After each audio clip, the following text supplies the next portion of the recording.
Hi, everyone, and welcome to the Fractional Talent Network Leadership Podcast Series. I'm Teresa Squires, a career and leadership coach and transformation strategist. At Fractional Talent Network, we are a community of senior technology and business experts who collaborate to deliver innovative, practical solutions through trusted, vetted partners, advisory, and project-based services. And today I'm joined by two exceptional individuals, Rami Khan, a global cybersecurity and risk management leader, and Darren Coleman, a visionary in AI and data intelligence for healthcare and life sciences. We're diving into what matters most to executives today about AI, not just the buzz, but the business case, the risk, and how to lead change in real time. So let's get started. Darren, let's start with you. You've built and led teams that have deployed 9 enterprise AI platforms. What's the most important leadership mindset shift you've seen when companies go from exploring to actually scaling AI? Teresa, I think it's a great question. And what I've seen is that there's a shift when that true acceleration starts, it's when the shift moves away from it being a tool and leaders or the organization actually look at it as a strategic asset. This means that your C-suite or any other leader in the organization needs to become deeply involved into what problems AI solves, but also identify what it's not going to solve. Align it to your business objectives. It could be for like accelerating your business or cutting the cost to serve or improving the time to market. One project that I led generated 150% internal rate of return Yeah. just by letting data scientists focus on what they were hired to do, which is second order insights, not data wrangling. Now, what I found out when we started was that they were spending 95% of their time inspecting the data that they didn't trust, 5% on data science. Now, what happened? Well, leadership committed to be a data-powered future. And that was what that translated over to. By using AI, it wasn't just a technical upgrade. It was a true transformation because they chose exactly what AI was going to do.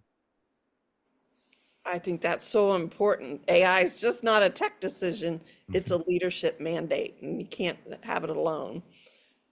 So that takes me to Rami. From your perspective as a cybersecurity and resilience leader, what strategic risks do you see C-suite executives missing often about AI?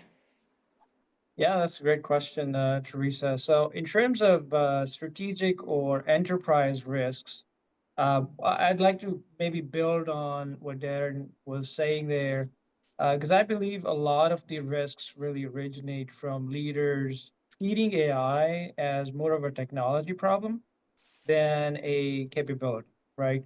So they launch projects because they're possible, not because they're valuable. So they're not considering the value in this. And the result is that investments in AI can yield automation, but not really the differentiation you're looking for, right? So, for example, if a financial institution builds an AI chatbot, and everyone's building these days, let's say you do an AI chatbot for customer service, but you miss the patterns in fraud, I think you missed the mark, right? You may not get the optimal results. So, and the other thing I really encourage leaders to consider is that AI decisions can sometimes reinforce your existing blind spots. So, and this is especially true for regulated or high stakes environments, right? So, if you focus solely on performance and speed, but fail to assess how AI makes decisions, for example, over time, you may see that discriminatory practices can cause brand erosion or even regulatory penalties, right? And I'll give you an example. Air Canada website has a chatbot which customers can ask questions to, And this happened last year where a customer got incorrect information from the chatbot about Air Canada's bereavement fare discounts. And the customer was told that they can book a flight first and then request the discount retroactively. Now, this actually directly contradicted with Air Canada's policy. So the customer went ahead and applied for the refund after the fact, and he was denied. But guess what? The customer took the company to court, and he won, right? So you really have to think about the reputational risks, and you cannot ignore how AI makes decisions, and you can't let it be just a black box. So what I encourage leaders to think about it this way is AI won't break your business, but bad AI governance might. Wow. Really good points for everybody to consider, because I think you really underscored that this isn't just a technology. This is about the human side as well. And I've led transformations, and it fails when it's just top down and not all inclusive. Transformation works when we lead with clarity, coaching, and cultural alignment. In one transformation I led, the client NPS scores jumped 20% and team satisfaction from 9% to 92% in just 6 months, because we just didn't deal with the tech, but we aligned with purpose, we clarified mission, and we empowered ownership, but had accountability with clarity. So my call to C-suite leaders, don't just implement AI, lead a transformation and coach your teams to grow with it, not fear it. Teresa, I totally agree. Yeah, a phrase I like to use is culture eats strategy and AI eats bad culture for breakfast. I love that. Yep. And what I'm really saying is we've all been in a company that had a great culture and it was intoxicating and everyone's moving at the same beat. But we've also been in companies where culture, you could just feel the tension in the air and cut it with a knife. In reality, leaders need to set the tone for the AI transformation. They need to walk the talk. Not every use case is going to work. And this is why leaders need to give permission to experiment. As a practice, I have budgeted 15% of time for trial and error for experimentation. Now, the CFO might not really like it that I was doing it, but the reality is that, as you were saying, Teresa, for about top down, it's also bottom up. Your people know the problems or challenges that your customers are facing. Give them the ability, permission to experiment on innovative solutions.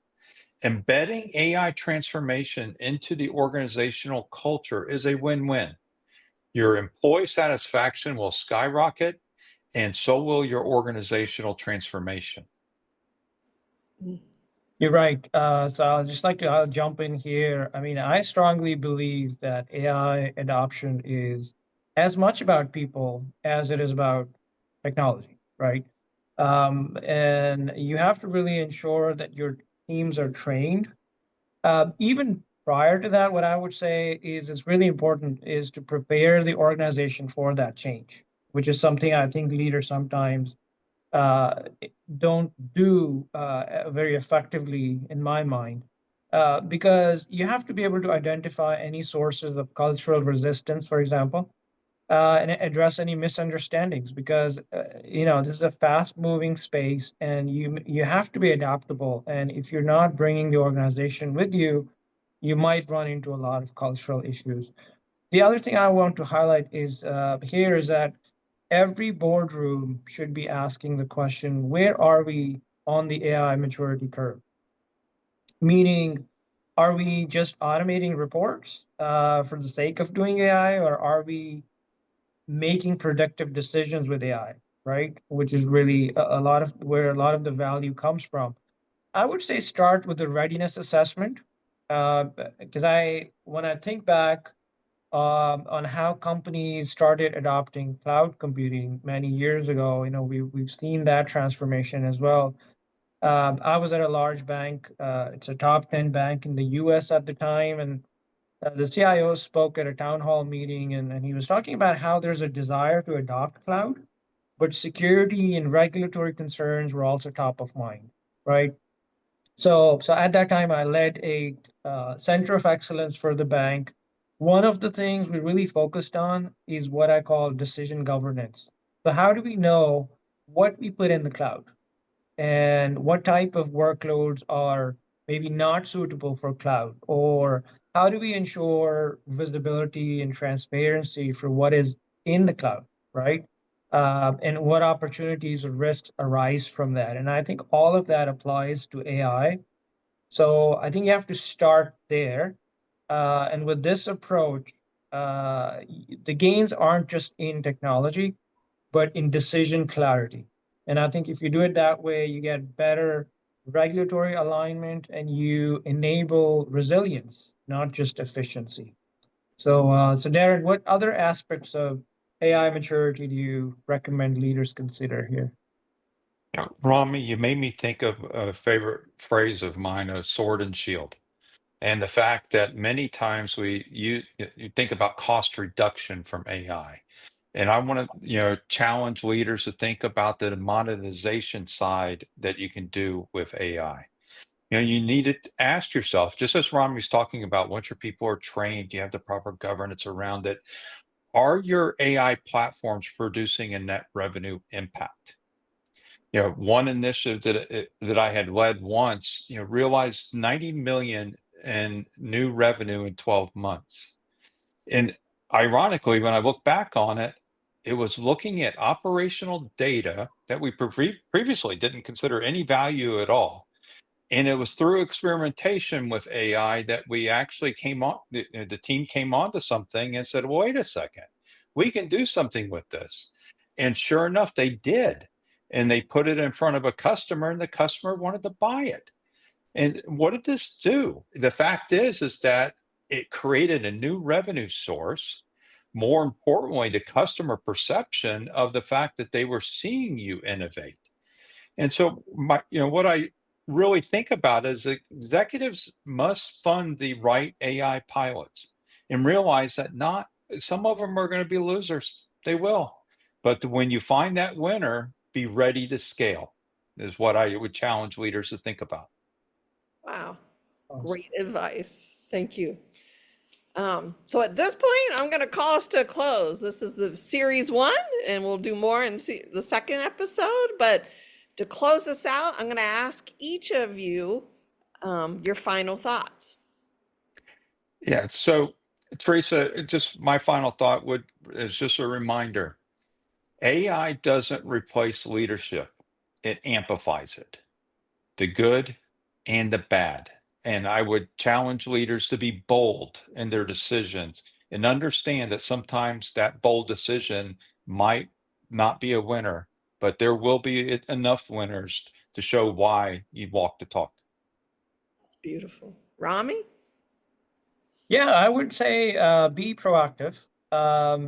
Don't be stuck in a reactive mode. And this is one of the things oftentimes we hear, but I still see a lot of companies, a lot of leaders still taking a reactive approach. So what I mean by that in terms of AI here in this context is make sure you're thinking about the security and safety of AI as you scale it and even before you scale it, because if you try to fix some of those problems after the fact, it can be extremely difficult, sometimes very hard to kind of backtrack from it.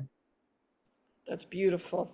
I'll just add, I'd like to invite the C-suite to transform with purpose so you get the results that you want and you're not just doing the AI thing. Thank you so much for joining us for this episode of the Fractional Talent Network Tech Talk series, AI at the Crossroads, Strategy, Security, and Scale for the C-suite. And a huge thank you to Rami and Darren for sharing their insights and expertise. This conversation is exactly the kind of practical, future-focused guidance executives are looking for right now. For those listening, if today's discussion sparked ideas or questions, we'd love to hear from you. Connect with us at Fractional Talent Network to explore how our expert community can help your organization move forward with confidence. Whether you need to build an AI strategy, assess AI readiness, change your tech stack, or rethink strategy at scale. Make sure to like, share, and follow us so you don't miss future tech talks. Until next time, I'm Teresa Squires, and thanks for watching.